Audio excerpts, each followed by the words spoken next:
You look at a map of the world. It's filled. Colors spread across continents. British red, French blue, German claims growing. Africa has been divided almost entirely. Asia is contested. Everywhere you look, someone owns something. But it's not enough. Britain wants to maintain dominance. France wants to protect its empire. Germany wants more land, more influence, more recognition, and this competition creates tension. We shall fight on the landing ground. We shall fight in the fields and in the streets. Remember the We shall fight in the character hills. of the onslaught. We shall never surrender. In Morocco, Germany challenges France in 1905, then again in 1911. It's not really about Morocco, it's about power, about proving strength. Britain sides with France. Germany feels surrounded. Suspicion grows. You stare at the map and realize something unsettling.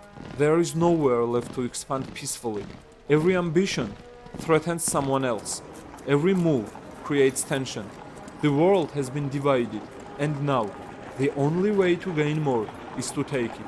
You can feel it tightening, like a space that's too small for everyone inside it. And when there is no more room, something will break. Empires begin to think defensively. If they don't act, they fall behind. If they fall behind, they become vulnerable. Imperialism turns ambition into fear, and fear leads to conflict. The pressure is unbearable now. The system is fragile.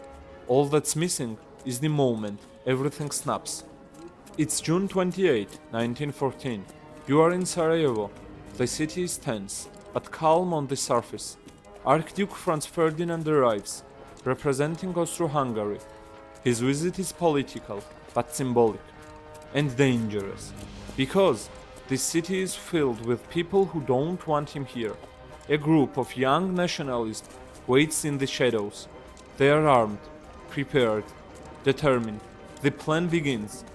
A bomb is thrown, but it fails. The day continues, then a mistake. The Archduke's car takes a wrong turn, and suddenly, he is face to face with one of the assassins. Shots are fired. He is dead. It happens in seconds. You hear the shots. You see the chaos. And then, the realization spreads like a shockwave. This isn't just a murder. This is something bigger. Something unstoppable. You feel it instantly. This moment will not stay here. It will spread. Faster than anyone can control. And before you can even process what happened, the world begins to change. Austro-Hungary blames Serbia. They issue an ultimatum, harsh, unforgiving. Serbia complies, almost completely, but not enough. War is declared, and then Russia mobilizes. Germany declares war. France is pulled in. Germany invades Belgium. Britain declares war. Days. That's all it takes. The entire world is at war, because everything was already in place. Earlier that morning, the assassination almost fails completely.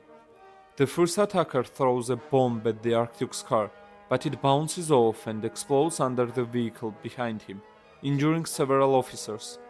The Archduke continues his visit, insisting of visiting the wounded at the hospital, unaware that the danger is not over. The assassins, scattered and uncertain, believe their chance is gone, until fate intervenes. The driver of the Archduke's car takes a wrong turn onto a quiet street, right where Gavrilo Princip, one of the conspirators, happens to be standing. He couldn't have planned it better. He steps forward, raises his pistol, and fires at close range. 2 bullets, one strikes Franz Ferdinand. The other hits his wife, Sophie. Both die within minutes. Austro-Hungary reacts not just with grief, but with calculation. Backed by Germany's blank check of support, they see this as an opportunity to crush Serbia once and for all.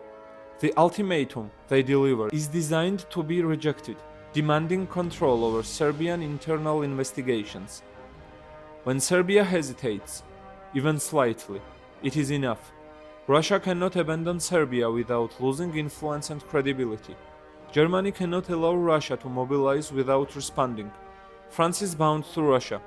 Britain is tied to Belgium's neutrality and fears German dominance. And so, What begins as a single act of violence in one city becomes something far larger, a chain reaction, locked, loaded, unstoppable. Because by 1914, the system is no longer flexible, it is mechanical, and once it starts moving, it doesn't stop. You thought it began with the assassination, it didn't. You thought it could have been stopped, it couldn't. Everything you have seen, nationalism, militarism, alliances, imperialism, was building toward this moment, each one tightening the pressure, each one removing another possibility for peace. The assassination didn't start the war, it revealed it. Now, everything is different. The streets are no longer filled with music, but with marching boots. The trains no longer carry passengers, but soldiers. The optimism you once felt has vanished, replaced by fear. You look back and realize something terrifying. The war didn't surprise you. Not really. It was always there, hidden, beneath the surface, growing, waiting.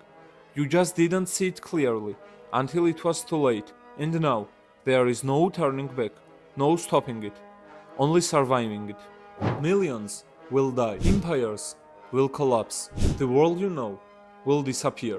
This wasn't a single event, it was a chain reaction, and once it started, no one could escape it. You stand at the edge of history, watching it unfold, and you finally understand. The war wasn't an accident, it was inevitable. In the months that follow, the scale of what has begun becomes impossible to comprehend. What leaders believed would be a short, decisive conflict turns into a war of trenches, stretching from the North Sea to Switzerland. Soldiers dig into the earth, trapped in mud, barbed wire, and constant artillery fire. Battles like Marne, Verdun, and the Somme will consume entire generations. Entire cities begin to feel the absence. Young men gone, factories redirected towards war, economies reshaped for survival. Women enter the workforce in unprecedented numbers, keeping nations running while the front lines devour lives. The Ottoman Empire joins the conflict, opening new fronts in the Middle East. The war spreads beyond Europe, into Africa, into Asia, across the seas. What began as a European crisis becomes a world war in the truest sense. And when it finally ends in 1918, nothing is the same. The German, Austro-Hungarian, Ottoman, and Russian empires all collapse. Borders are redrawn, but not peacefully, leaving behind new tensions, new grievances, new instability. Because, even in the end, the causes are not erased, they remain, waiting. And history, as you now understand, does not simply end with war. Sometimes it prepares for the next one.